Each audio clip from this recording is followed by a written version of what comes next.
Hey guys, JP here with XtremIE.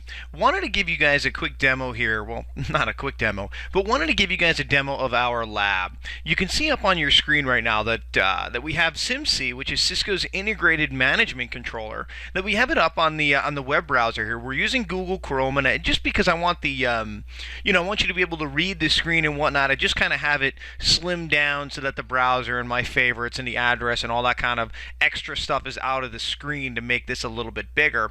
The only thing I've done here is upgraded the firmware, which I'll kind of guide you through. I'll show you I'll kind of talk over the process with you.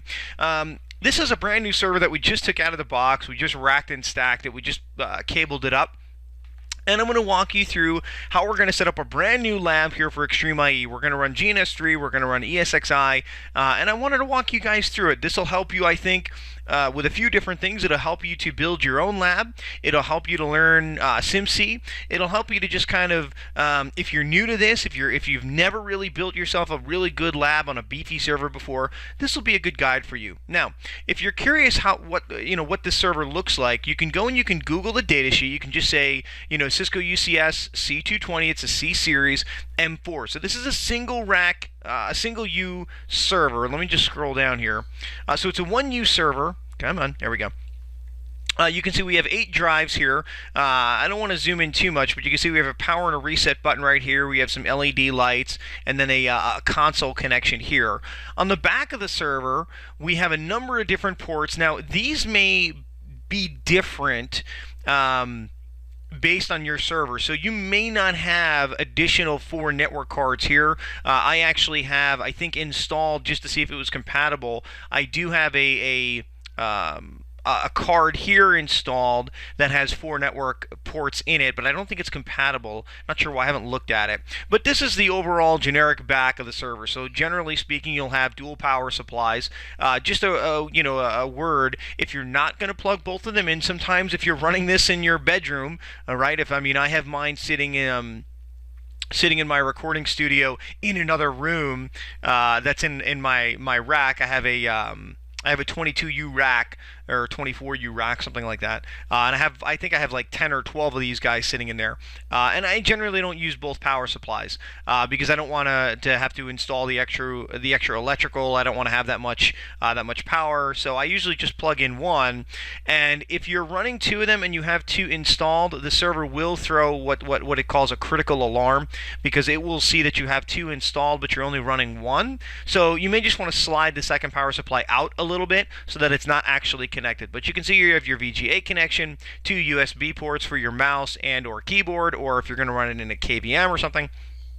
And then you have a few network ports, and let me just kind of go through what these are.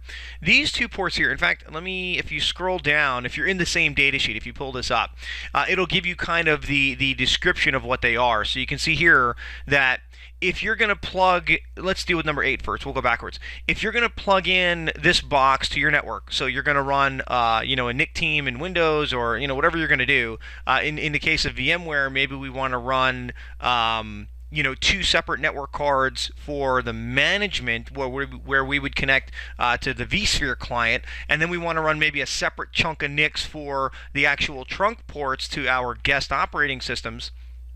We would plug these 2 onboard NICs into a switch in a separate VLAN or something like that, and these would be more for our management or just regular IP traffic. Number 6 here, a lot of people think that this is the CIMC connection. You might get confused. This is basically just a dedicated management port that you can use to manage the box.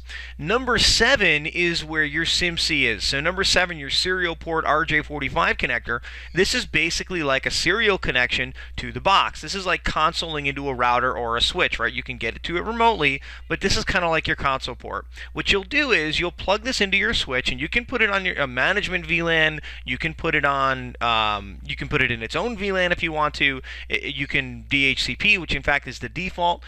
So when you plug this in, if you have DHCP running on that particular VLAN, configured, if you have that plugged into an access port, this by default will grab an IP address, and that's actually how we have ours configured. In my lab, everything is DHCP. I just do everything through reservations because I'm too lazy to go in and statically set addresses. However, when you boot the box, I'll show you where you have an option to go in and statically configure this. So this is basically the back of the box, and this is where you're gonna plug everything in. Now, when you first load up CIMC, it will tell you in the screen, and I'll kind of show you this. Hopefully we'll be able to reboot the box at least once and show you where those connections are. So when you reboot the box, it will tell you right on the splash screen what the IP address is, and then you can, obviously leave the data center. You can go connect to that if you haven't. If you've configured it statically, then you know already. You don't have to wait, right? So when you first load up the CIMC console, you're going to want to log in, and the default ID and password is going to be admin password all lowercase. Now, even though this is brand new, I have already logged into this box already because I had to upgrade the firmware, which again, I'll show you where the options are to do that. So I think it was 2.0 was installed before, and I upgraded it to 3.0 3A, which I think is the recommended version. When you want to download that, I'll show you that in a minute.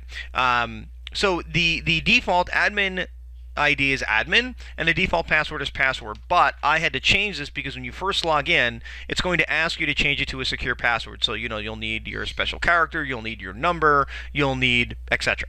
So minimum of 8 characters, all that kind of fun stuff. So once you log in, let's give this a second here. Once you log in, it's going to load the main splash screen to the box. Okay, so it's going to give you some main product information. I'll scroll down in a second, but it's going to tell you what the host name is. Obviously, you can set this. It'll tell you what the IP address of the box is, the MAC address, firmware version, your current time zone. If you want to change the time zone, you would just select this link here. It'll bring up the menu to change it. Gives you the product name, the serial number, gives you all the information about the box. Is something that you would need if you're going to call TAC or something like that. You want to put an asset tag in here so that you can track it and whatnot.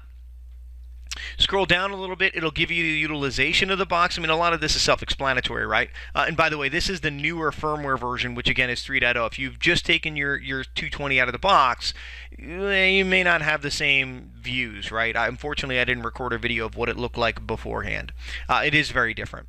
So we have the server utilization here, and then we have the status of the box. Now, again, if you had both power supplies installed, this would not be good. This would, I think this would be either a moderate or a critical alarm, and you would click on that and it would tell you that the power supply is lost power redundancy. So you can turn on the locator LED up here. So again, this would be if the box is sitting in a rack with 40 other servers, and the NOC engineer says, well, which one do I want to reboot? You can't tell them the C220 because you have 40 of them. You can turn on the locator. You can reboot the box. You can run a ping utility. You can launch the KVM, which we'll do a little bit later. Here is where you would power on the box or do any type of host power administrative control. So if the box is currently on, which you can see here, the host is powered on. So this is where we would go to either power it off, power cycle it, we can do a hard reset, or we can shut it down. Just kind of like VMware, one of these is a graceful shutdown, the other one is a hard power off.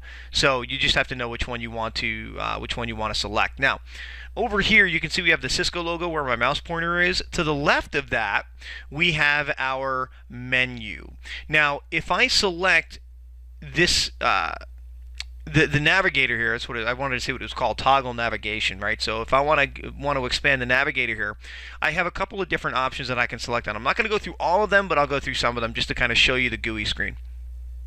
So we click on inventory. Inventory, I mean, pretty self-explanatory, right? You can see the menus across the top. We have CPU, memory. So it kind of lets you know what you have going on. So here I can see that I have eight threads. Here's the CPU. It's a Xeon processor, 1.7 gig. So I can see those bits of information, right? So, it'll give you, how many number of cores, etc. Memory, same kind of concept. What's cool about the memory and what I can appreciate about this is just like any HP server. In fact, our old lab was running ESXi 6 dot something, 6.0, and it was on an HP DL380, right? Kind of an old box. I think it was like a G3 or a G4 or something. I think they're up to G8. So it was a an older box, but it did its job. But what's cool about this is that this will tell you the banks of where you got the memory installed. I don't remember if the ILO card will do that for the HP server. Maybe it does. It's been a while. But what's cool is that this will tell you the banks. like any server, you have to install the memory in the right banks based on the number of CPUs that you have installed, and you can't just install them, A1, 2, 3, and etc. You have to install them and make them even, if you will, if you can. So, it gives you that information. Power supplies, it'll tell you what you have in the power supplies. It'll tell you network adapters. Kind of tells you everything. And what's cool is you can see here, here's the Broadcom NIC card that I have, and it says, hey, this card is not supported, right? So, just gives you some inventory on the box. Okay, power management. This actually I don't have it set up right now because I haven't run the power characterization, so we'll skip that. So the compute screen is kind of cool because you have a couple of different options. You can enter the BIOS setup if you want to, but this will reboot the box. You do have a number of options that you can set in here though, right from the GUI. So for example, I can go in and I can click advanced here, and I can say processor configuration, and I can start to mess around with some of these different processor options. So I can say, look, I want to disable hyperthreading or any others. Maybe I don't want to use all the cores. Let me scroll over so you can see that. I can say, look, I only want to use 10 or something like that. And then once I'm done, if I scroll all the way down to the bottom, you can see where we have save or we have reset. You can restore your defaults. You can do most of the different options here. I know it's kind of small and I have to scroll back and forth again. I wanted to make sure you guys have a good, you guys can read the screen, but you can mess with a lot of these different options here, and then you just you scroll down to the bottom and you can click save. Another big one that I usually like, I was just curious in here what were options, but another big one that I like is the boot order, right? And everybody knows when you're provisioning a server, and I know we're a bunch of network engineers, but we still have to know at least how to do basic things on servers, especially if we're setting up virtual labs like I'm doing.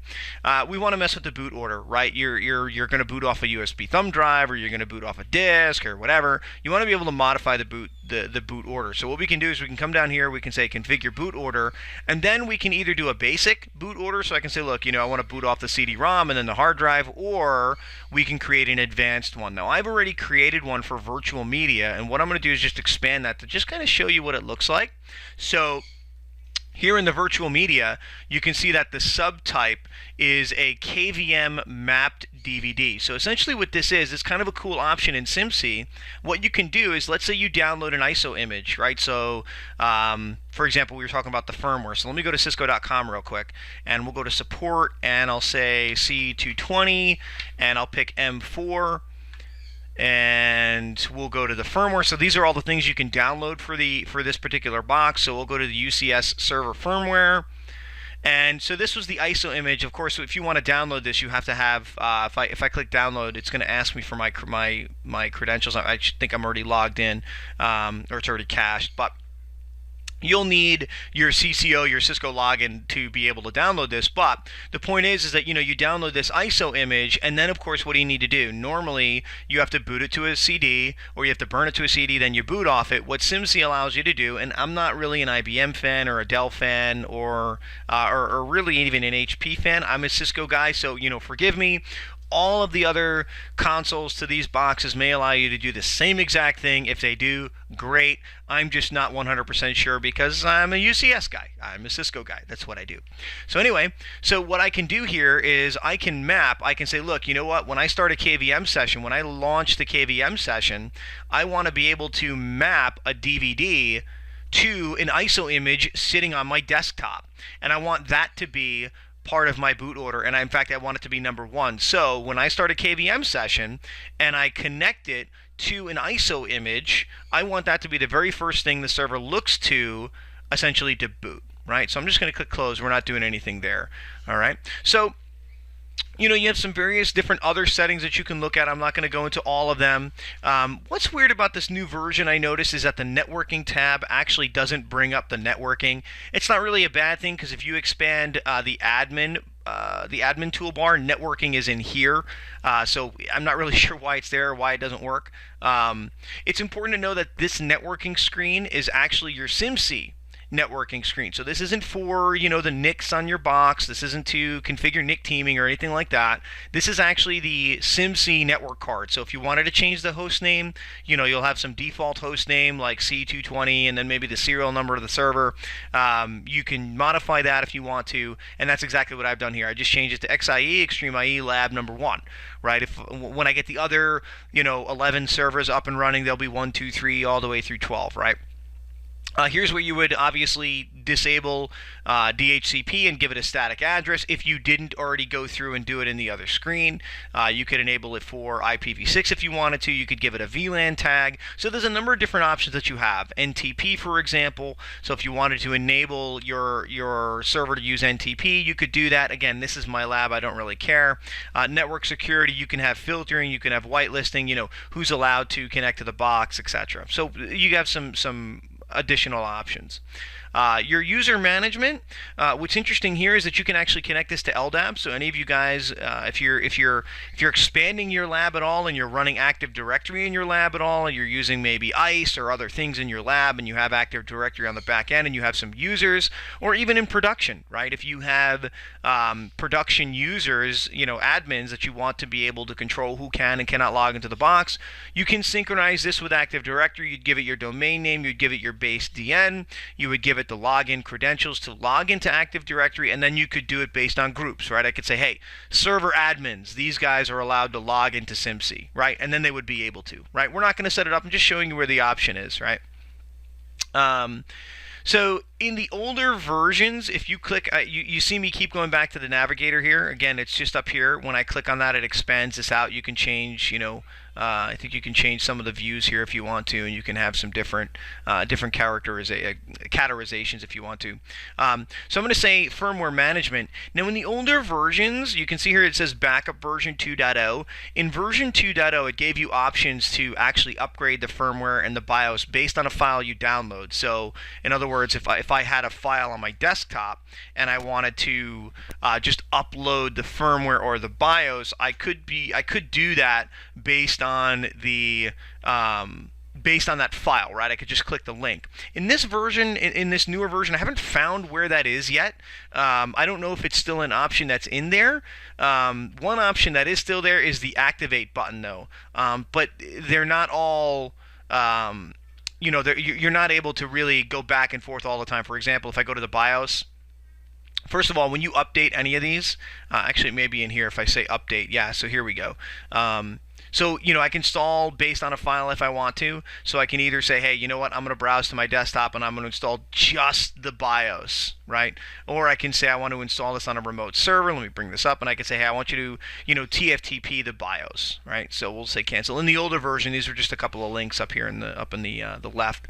Now, when you upgrade from here, you'll have to activate it. So for example, if you go into the BMC and you say activate, you can see here that it says currently running is 3.0, but I may want to reactivate 2.0. I may want to go backwards. Here's where I would do that, but be careful and read the warnings. Be careful and read the menu. When you upgrade based on this, so in other words, let me go back to Cisco.com. When you upgrade based on the ISO image to actually upgrade your firmware, this will include everything for that particular server. So it will include the BIOS, it'll include any RAID controllers, it'll include everything that you see here. And if there's a new version, what's in that ISO image will say, hey, you're currently running, 24.12. Blah blah blah. Well, we now have 24.13, and it will go ahead and allow you to either update just this one, or you can kind of say a select all and update everything. The disk will do everything for you, so it will automatically go in and update everything, and it will automatically activate it. So you won't have to come in here and say activate. Okay. Now, there's one last thing that I want to show you before I show you the KVM option. Now, we just booted this box up, right? I mean, we have some disks installed. In fact, if I go over here to physical drive info, you saw what I clicked. If I click the advisory, let me just wait for it to finish processing here. If I click the advisory and I go to storage and I click on my RAID controller here, it'll tell me that I have these 4 disks installed, right? Again, I clicked on the the RAID controller followed by the physical drive info, and you can see I have two 146 gig drives and then two 400 plus gig drives here. I'm going to set these both up into two different RAID groups. So here is how we would do that. It took me, I mean, it's pretty self-explanatory if you're used to setting up servers, but just out of curiosity, I was Googling around to see what was out there, and there were some good white papers on it, but I really couldn't find any fantastic videos, so I thought I would make a really fantastic video, hence why I'm doing this. So we go to controller info, and this will give you kind of a status of what you have going on with regards to your controllers, right? So capabilities, it tells you, based on your existing RAID, what are the levels supported, or based on the existing controller, what are the levels supported. It'll tell you, well, there's nothing in there. Let's see if we have running. So in the running firmware, it tells you, hey, this is the running firmware for the RAID controller. So it gives you information. Obviously important is the boot drive here, right? So what we're going to do is we're going to select this link that says create virtual drive from unused physical drives. Sometimes you may see this option, create virtual drive from an existing drive group. Because we haven't done anything with the box, that's not going to be an option we have, because right now, again, we have unused, I'm just clicking the physical drive info screen, we have unconfigured drives. They're in good health, but there's nothing on them. So we need to create a brand new drive group. So let's do that. We'll click create virtual drive from unused disk. And this is going to load up, let me see, can I rearrange this? No. This is going to load up the screen where we have all of the options to create our disks. So we're going to select the drop down, we're going to select the RAID level. We could just say RAID 1, we could say RAID 10, right? Whatever RAID you are going to configure for this particular drive group. It's your preference. I'm just going to do one, I'm just going to do two mirror disks, right? So we'll highlight the disks that we want to be in that particular RAID group, and we need to move them over to this drive group. So we're going to select this arrow here that brings them over to this drive group. So here now you can see that we have the drive group. If we want to bring it back the other way, we can put a check in the box and move it back the other way. Now in this case, I personally am not going to change anything here except for the actual name of the group. So I'm going to say RAID 1 boot so that I know what it is. Everything else I'm just going to leave by the default and just say create virtual drive. So it will do that, it'll do its thing, so we'll just wait. It goes pretty fast, it's 5 or 10 seconds or so. And now you can see that now we have create virtual drive from an existing drive group, because now we've created the drive group. So now we'll go ahead and we're going to do the same thing. We're going to create another RAID 1 from the two disks. We got to scroll over, from the two disks that are left over, and we're going to do the same thing, except here we're going to just say storage. These guys will be some additional storage that we have. Again, it takes about 5 to 10 seconds, not really a huge catastrophe. You just got to wait and have patience. And then the last thing that we'll do is we'll go over and verify this. So we'll click on virtual drive info, and we'll see that we have these two drive groups created. So what we'll do is we'll initialize them. Actually, we can only do one at a time. So we'll say, you know what, we want to initialize these disks. Initialization type, we'll say fast initialize.